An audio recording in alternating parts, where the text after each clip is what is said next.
অথচ আপনার ল্যাটিন আমেরিকার এমন একটা দেশ আছে যে দেশে আপনি 100% অন অ্যারাইভেল ভিসাতে যেতে পারেন।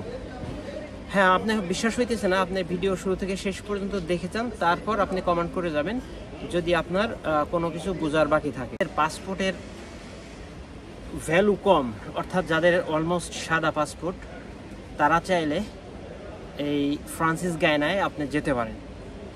আর যারা মিডল ইস্টে আছেন তারাও কিন্তু চাইলে আপনি ফ্রান্স গায়ানাতে যেতে পারেন, যেহেতু এই দেশের ভিসাটা হচ্ছে অন অ্যারাইভেল।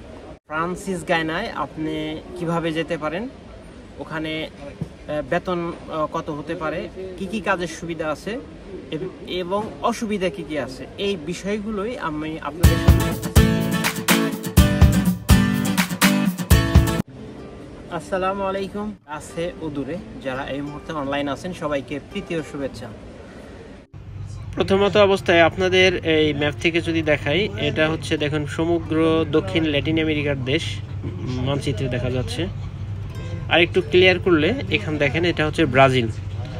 আর এই ব্রাজিল কিন্তু অনেক বড়, ব্রাজিলের সাথে ল্যান্ডলক রয়েছে এই যে ফ্রান্স গায়ানা, এটা যেটা আমাদের মূলত টার্গেট। তো এর পাশে বলিভিয়া রয়েছে ইয়েলো কালার, এটা হচ্ছে বলিভিয়া থেকে যদিও ল্যান্ডলক নাই।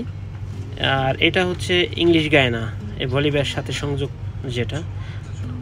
তো আর এই ব্রাউন কালার এই যে দেখতে পাচ্ছেন, এটা হচ্ছে সুরিনাম, ওকে, যেটা আপনার ফ্রান্স গায়ানার সাথে ল্যান্ডলক রয়েছে, ইভেন আপনার বাই রোডে যাওয়া যায়। কোনো দেশে যদি আপনি ভিজিটে যান, অবশ্যই আপনি জানেন যে আইটিনারি যে একটা বিষয়, এটা আপনাকে ভ্রমণ বৃত্তান্ত তৈরি করতে হয়। ইভেন ওই দেশ সম্পর্কে আপনার ভালো অভিজ্ঞতা থাকতে হবে। যদি আপনার ইমিগ্রেশনে জিজ্ঞেস করে যে আপনি কোথায় কোথায় যাবেন বা ফ্রান্স গায়ানা সম্পর্কে কি জানেন, আপনি যদি বিস্তারিত কিছু বলতে না পারেন, সেক্ষেত্রে কিন্তু আপনার ডিফল্ট করে দেওয়ার একটা চান্সেস আছে। আমার চ্যানেলে সুরিনাম ও ব্রাজিল সম্পর্কে ভিডিও বানানো আছে। ওদের ইকোনমির চাইতে ফ্রান্সিস গায়ানার ইকোনমি অনেক উপর। এখানে প্রতিজনের মাথাপিছু আয় হচ্ছে 15,500 ইউরো, US ডলার। বাট যেখানে ওদের হচ্ছে অনেক কম, 6,000 এরকম সামথিং। তো আপনি ফ্রান্স গায়ানাতে যাবেন এই জন্যই, এখানে অর্থনীতি সমৃদ্ধি অনেক উপরে।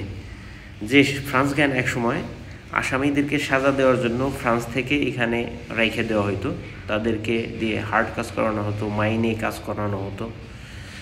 অথচ সেই ফ্রান্স গায়ানা কিন্তু এখন অন্যতম একটা ট্যুরিজম প্লেস।